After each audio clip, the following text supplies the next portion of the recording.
bem-vindos. Eu sou a Meire Nakamura, trabalho com macarrons profissionalmente há 6 anos e eu tenho compartilhado a minha experiência com vocês, a minha experiência com os macarrons.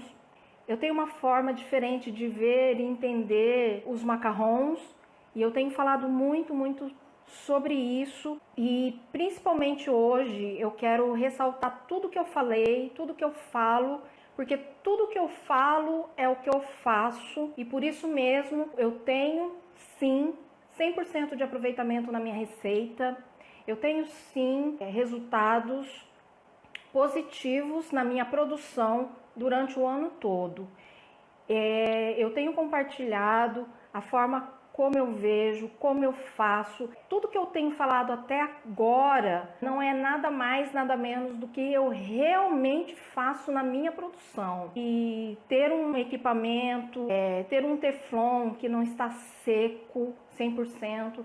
Eu faço a higienização dos meus utensílios, no caso do teflon, e eu realmente uso só depois de 2 dias, porque eu sei que se eu usar antes, eles vão comprometer a minha receita. Então, tudo que eu falo para vocês são dicas de como proceder para que se minimize todas as chances de erros. A farinha de amêndoa é uma matéria-prima muito delicada e ela é essencial na produção dos macarrons, mas ela também, se ela não estiver conservada, mantida em lugar fora da umidade, longe do calor, se ela não estiver em ambiente adequado, ela pode ser sim uma das causadoras de muitos problemas na sua receita, mas não é só ela. Como eu disse no começo dessa live, muitas regiões, a maioria das regiões do Brasil está com essa porcentagem muito alta de umidade.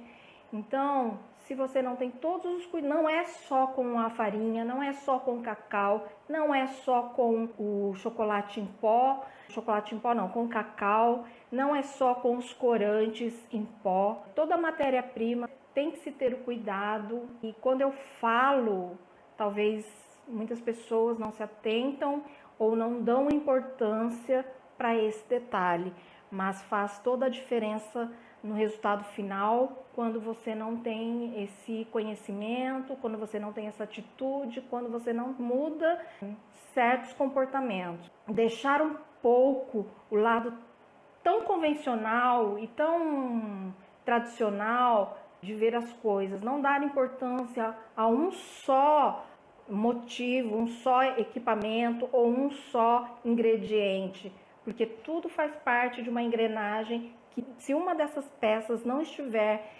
100% perfeitamente em estado de uso, alguma coisa, as consequências serão lá na frente, tá? Então, eu pergunto, quanto custa você não investir? E quando eu falo não investir, também não quer dizer em dinheiro. Investir em comportamento e atitude. Quanto custa para você não investir num equipamento importante para se fazer o macarrão? Quanto custa você, talvez, não fazer esse uso do teflon, você não comprar mais teflons de forma que você consiga fazer um rodízio de 2 em 2 dias? Quanto custa? Não custa só uma receita perdida. Custa todo o seu tempo, a sua dedicação, a sua energia, a sua disposição de estar lá trabalhando. Custa muito caro.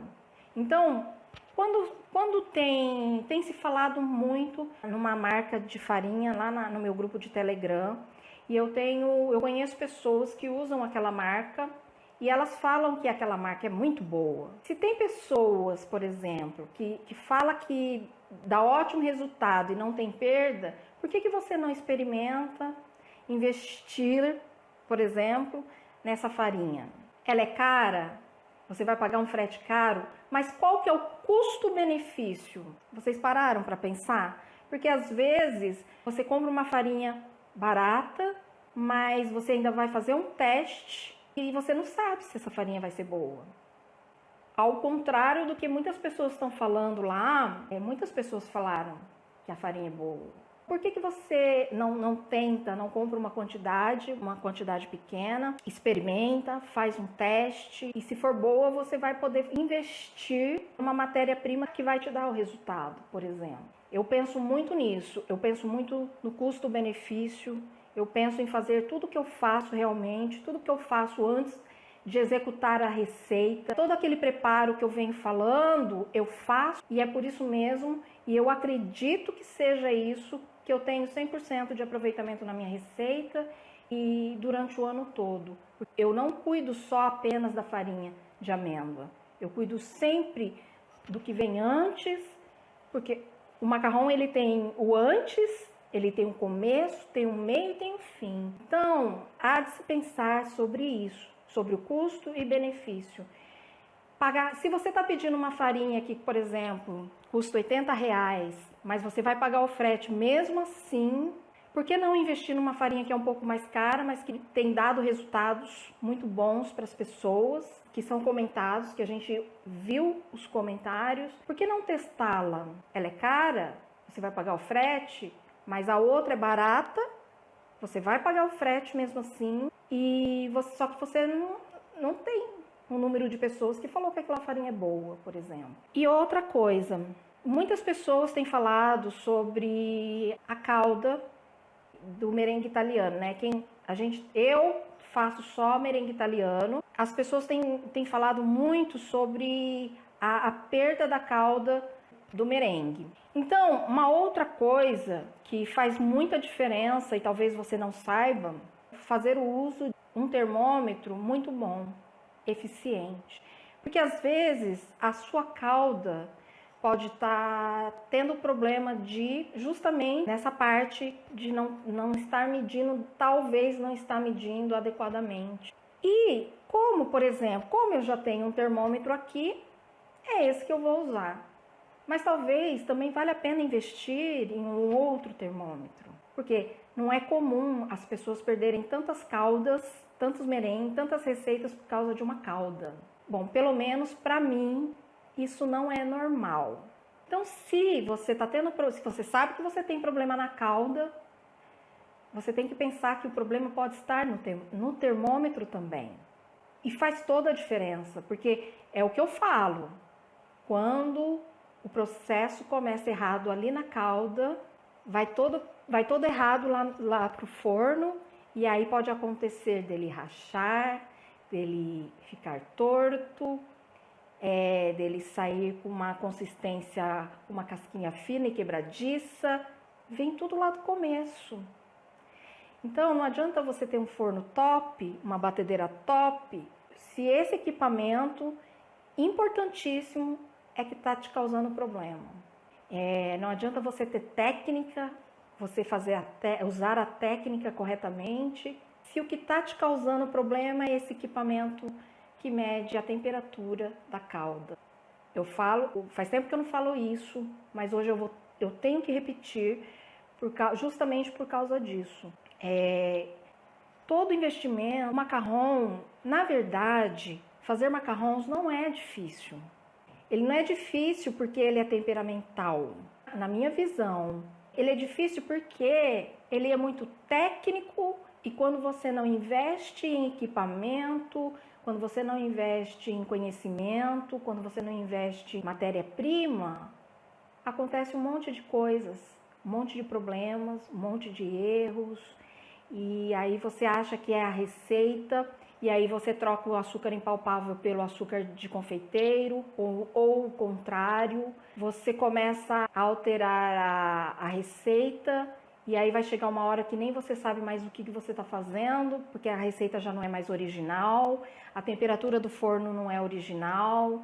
Você pegou uma receita Você trabalha com uma receita, e aí você pega dicas de assar essa receita, a temperatura que você vai usar não é a da sua receita, então vai virando um emaranhado de coisas, e aí dá aquela sensação de estar perdido, porque o que vai acontecer é só as perdas e os erros e os problemas.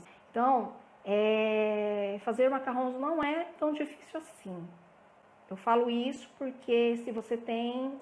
aconteceu já tudo isso comigo no começo, quando eu não sabia que problemas poderiam acontecer por causa de um material que para mim não é... Para mim eu não uso, que é aquela agulha com a ponta de inox. Eu não gosto dela porque ela mancha os meus macarrões. Então eu não uso. Então, às vezes, basta um palito de dente para solucionar o meu problema. Então, tem que dar importância para todo o processo, tudo que vem antes, tudo que vem durante e tudo que vai depois, tá bom? Eu quero dar uma dica para fazer a calda, tá? Eu tenho um áudio no meu Telegram que eu já dei essa dica, mas eu quero falar agora para vocês. Pelo que eu vi e percebi, muitas pessoas usam uma panela grande para fazer a calda. Eu sugiro que vocês diminuam essa panela, mas diminuir a panela é uma dica, mas se você continua usando um termômetro duvidoso, talvez não vai resolver, tá? Porque é um conjunto de fatores que pode dar um bom resultado ou não. Mas eu vou sugerir que vocês usem, diminuam um pouco a panela. Se você está usando uma panela grande, diminua para uma panela média e faça a calda. Se continuar açucarando, diminui só um pouquinho mais. Não use uma panela, porque eu não sei a proporção da receita de vocês. Eu imagino que não seja muito, né? Então, não tão grande, mas também não tão pouco. Então, se essa panela média não funcionar, eu sugiro que vocês diminuam um pouquinho mais e façam a calda, tá bom? Eu não costumo parar a minha batedeira nem diminuir a velocidade para verter a calda nas claras para fazer o merengue. Eu continuo a mesma velocidade e verto a calda devagar, não paro, não verto a calda em 3 etapas, por exemplo. Eu vou lá e verto a calda e mantenho batendo. Mas o principal aqui é a calda, que muitas pessoas estão tendo problema. Eu vou deixar essa dica aqui, eu espero que vocês façam um teste e eu espero que resolvam. Uma dica para o uso da balança também. Ter a balança digital comum é confiável. E eu já falei que, para mim, aquela balança branca comum, ela é duvidosa. Eu já tive ela no começo e trocava muitas vezes. Não sei se eu tive sorte. E aquela balança, eu trocava as pilhas, ia usá-la e muitas vezes ela desligava, com a pilha nova, ela desligava sozinha. Ligava. E por causa dessa balança, eu adquiri um hábito. Por ela não ser confiável, eu adquiri um hábito e vou dar essa dica para vocês. Mas a solução é trocar essa balança, na minha opinião. Mas eu vou dar uma dica para vocês que mesmo eu trocando a balança, que é aquela balança que eu postei no Telegram, é aquela que eu uso, mesmo aquela balança sendo ótima, que é a que eu uso há 6 anos, eu continuo com esse hábito da balança branca. A balança tanto a balança comum, digital comum, ela é muito importante que seja confiável, e fazer o uso também da balança digital com precisão, porque a balança digital com precisão é a balança que vamos usar para medir o cacau. Se usam, né, o cacau na massa para fazer a massa de chocolate, é na balança de precisão que vamos pesá-la. E o mais importante de tudo é pesar os corantes em pó, porque fazer macarrão não é a olho. A gente não vai pegar uma colherzinha lá e colocar. A balança de precisão é justamente para pesar esses ingredientes que são em pouca quantidade. Então, a minha dica para que vocês façam, para fazer o uso da balança, a dica que eu vou dar aqui, que é que eu uso até hoje para pesar os meus ingredientes, eu separo os bowls para cada ingrediente e sempre peso aqueles ingredientes sempre nos mesmos bowls, sabendo de quanto pesa esse bowl. Por exemplo, o meu bowl da clara tem tantos gramas. O bowl que eu peso o açúcar de confeiteiro tem tantos gramas, que pode ser usado para pesar o açúcar refinado também. Cada bowl que eu utilizo para pesar cada ingrediente, eu sei a gramatura, eu sei quanto pesa cada um. Então, se der problema na hora de pesar o ingrediente que eu coloco lá, eu vou saber se está errado ou não. Por quê? Se eu sei quanto pesa cada bowl, cada ingrediente que eu uso, se der diferença, se der variação na hora que eu for pesar cada ingrediente, eu vou saber que está errado. Por causa do trauma que eu vim da balança branca, eu comecei a fazer o uso de bowls para cada ingrediente, tá bom? Dá trabalho? Um pouquinho, né? Mas quando entra na rotina, no processo, você nem vai lembrar. E só que assim, tudo que eu faço dá trabalho? Um pouquinho no começo, né? Quando a gente muda a rotina da gente, os hábitos, tudo é trabalhoso. Mas, se por exemplo, eu tenho confiança. Se eu errar, se eu perder uma receita, eu sei por que eu perdi a receita. Foi por causa de mim mesma, ou porque eu fiz uma macarronagem errada.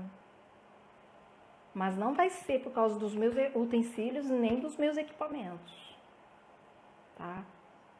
Por isso a importância que eu sempre falo, e talvez inserir isso na rotina, nos hábitos de vocês pode fazer a diferença também. Então, eu queria dar essas duas dicas da calda, da balança. Eu espero que ajude vocês nesse momento, tá? Trabalhar com os macarrons, depois que aprender a fazer macarrons ditos perfeitos, porque o macarrão perfeito é aquele que tem as características. Se não tiver as características, não é macarrão. Então, se ele vai ser bonito ou não, talvez seja uma consequência.